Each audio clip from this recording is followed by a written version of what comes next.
Assalamu alaikum wa rahmatullahi wa barakatuh.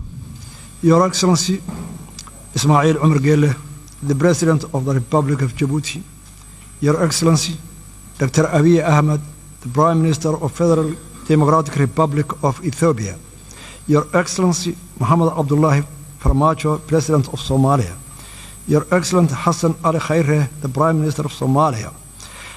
Representatives of the chairperson of the African Union, if they are here. Your Excellency, Dr. Wargane Gebeyaho, the Executive Secretary of IGAD. Your Excellency, Donald Yamamoto, the U.S. Ambassador. Excellency, distinguished guests, ladies and gentlemen, all protocols observed, good afternoon. Mr. President and Chairman as well, first and foremost, let me say that it's a great pleasure to be here with you today and to participate the continuation of the dialogue between Somaliland and Somalia. Allow me to extend my sincere appreciation to the regional, continental, and international community for your presence here today to discuss a topic of great importance to the Horn of Africa. Allow me to further thank His Excellency, President Ismail Omar Gelle, and the people of Jabuuti for their warm and brotherly hospitality in welcoming us in this beautiful country. Though we may be separated by land and sea, nothing will diminish the important role you all play and will continue to play in your efforts to bring peace and stability to the African continent. The region is suffering from a combination of unprecedented challenges, which range from the COVID-19 to environmental and socio-economic issues. Regional cooperation and hegemony is urgently required to steward the vulnerable to more prosperous and stable future. Restarting of these mediation talks with international support is an important factor in securing a more sustainable future in the fulfillment of onerous and worthy duty of building a safe, secure, and stable relationship for the people, for Somaliland and Somalia. Excellencies, allow me to stress the current phase that we are entering is a crucial in shaping the future of the future bilateral relationship between our two neighboring countries, regional stability, and sustainable and prosperous future for the Horn of Africa. However daunting or important such a task is, I remain confident and optimistic that through our and your attention, commitment, hard work, and dedication, we will be able to contribute to the peace and security landscape across the continent of Africa. Excellencies, allow me to present a brief historical background on how we got to where we are today. Republic of Somaliland received its independence from the United Kingdom 26 June 1960.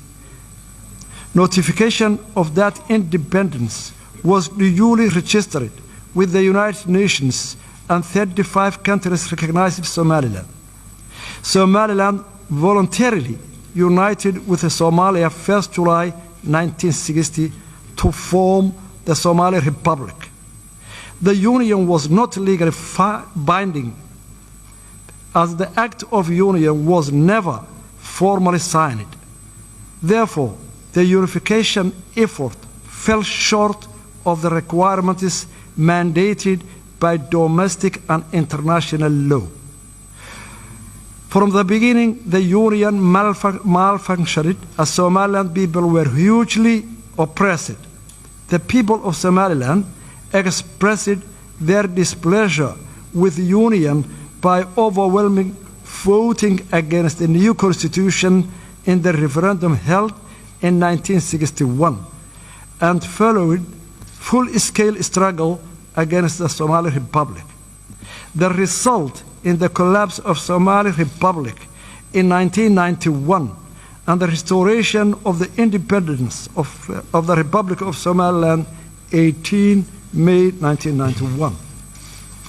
Since restoring our independence, Somaliland, with its scarce resources and with limited international support, has embarked on a steady, incremental, and progressive agenda of conflict resolution, peace building, and state building, and established good governance and functioning government institutions.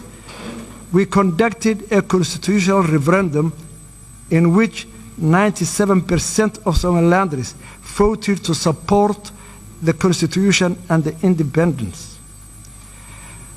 Somaliland, during that period, has made rounds of multi-party free and fair elections, including 3 rounds of presidential elections, 2 rounds of local council elections, and a parliamentary election. Republic of Somaliland has created a conducive environment that enabled a thriving private sector and an inflow of international investment. Somaliland has played an important role in the peace and security of the region and has been a reliable partner in the fight against terrorism, piracy, human trafficking, money laundering, and other forms of organized crimes. Unfortunately, instead of appreciating all those efforts and contributions made by the Somaliland people for the last 30 years, Somalia was in a constant war against the development of Somaliland, economically, security, investment, and this deepened the mistrust and animosity between the two countries. Ever since Somaliland entered hastily into a voluntary union with Somalia, the Somaliland people has been at the receiving end of injustice, discrimination, and state-sponsored genocide at the hands of the Somali government. Evidence of the widespread war crimes committed against the people of Somaliland has been fully documented by the United Nations Special Rapporteur for Human Rights and forensic team from Physicians for Human Rights and Somaliland War Crime Commission. The acts of genocide perpetrated by the Siad Barre regime and are memorialized in more than 200 mass graves in our country. The mass graves, which are still being unearthed, will forever testify to the crimes against humanity committed by the government of Somalia against the people of Somaliland. Therefore, in approaching this present situation in Somaliland and Somalia, it's necessary to have a proper regard to the past and learn lessons from it. The legacy of the oppression against the people of Somaliland cannot be easily swept away. Rather, they must be acknowledged and taken into account when considering Somaliland people's rights to self-determination and independence. The case for Somaliland independence is not unique. This fact is also acknowledged by the African Union mission to Somaliland in 2005. That concluded the situation was sufficiently unique and self-justified in African political history, that the case should not be linked to the notion of Pandora's box. It recommended that the African Union should find a special method of dealing with this outstanding case at the earliest possible date. Furthermore, the 2005 African Union Fact Mission to Somaliland reported that the plethora of problems and confronting Somaliland are in part the legacy of political union with Somalia that malfunctioned and brought the destruction and ruin, thereby overburdening the population of Somaliland.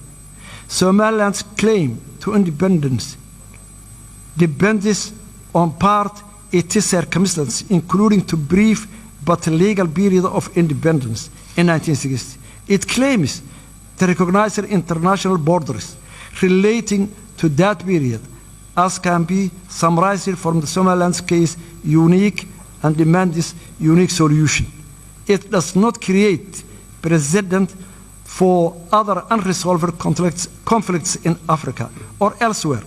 Somaliland's legal case for independence is the conformity with the international law. Somaliland satisfies the statehood criteria as set out in Montevideo Convention of 1933. Somaliland fulfills the conditions set out in Article 4P of the Constitutive Act of the African Union, which enshrines respect of borders existing on the achievement of independence, since Somaliland borders correspond to those received upon independence from the Great Britain. Somaliland is fully aware that the African context, the exercise of the right to self-determination is linked to the principle of respect for respecting boundaries. Somaliland's case for independence involves restoring borders of it possessed both as a colonial entity as an independent state. Between 1991 and 2000, the Organization of African Union considered to the break-up of two other unions. In 1989, Senegal opted to terminate its 7-year merger with Gambia as Senegambia Federation, and in 1993, Eritrea formerly seceded from Ethiopia. Furthermore, in supporting the Comprehensive Peace Agreement signed in 2005 and subsequently independence of South Sudan and its admission to the African Union, the African Union has accepted the break-up of Southern Sudan. The International Court of Justice, in its legal opinion on Kosovo, declared in 10-4 vote that the declaration of independence of Kosovo of the 17th February 2008 did not violate general international law because the international law provides no prohibition on declaration of independence. Furthermore, the Arbitration Commission of Peace Conference to Yugoslavia produced a series of opinions on the validity of new states' claim to independence and conditions for recognition. The Commission determined, inter alia, the break-up of Yugoslavia was a case of dissolution rather than cession. Somaliland's pursuit of independence is not a case of cession, but rather dissolution of voluntary union between independent states. A number of African Union member states are also the product of failed union. Mali, Senegal, Gambia, and Egypt have all withdrawn from unions with their borders intact. The African Union has also accepted the independence of territories never previously enjoyed full sovereignty. Following the failure of the unity government, Republic of Somaliland exercised its inherent right to self-determination, which are consistent with the preamble of the United Nations 1948 Universal Declaration of Human Rights. Somaliland has long argued that Somali Republic was two united countries. The failure of the unity government provided adequate ground to the restoration of our independence. We believe in that the key to sustainable and peaceful future lies in the honest and sincere dialogue between Somaliland and Somalia under the auspices of neutral and impartial international mediation mechanism and a guarantor. Somaliland remains committed to peaceful coexistence with Somalia. However, Somaliland insists in that the dialogue should be a two-state process with a substantive agenda that addresses the core issues of the dispute. Today, how can we proceed to this dialogue if the previously signed agreements in London, Istanbul, Accra, and Jabuuti were not implemented yet? We cordially propose that a serious mediation mechanism and a guarantor should be in place for this new round dialogue. We thank Somalia for their sincere apology to the horror of yesteryear committed in Somaliland. The current generation of Somalia was, of course, not responsible for what the previous generations did, but it is acknowledgement of the wrongdoings of previous generation is significant and heartfeltly appreciated by all Somalilanders. But with acknowledgement also comes responsibility. Responsibility for the damage that horror caused. Words are not enough. Again, words are not enough. The horror of the past requires more than words. It requires actions. The act of recognizing and supporting the independence of Somaliland would go a long way to heal the wounds of the past and enable our states to embrace each other in our independent but closely interwoven futures.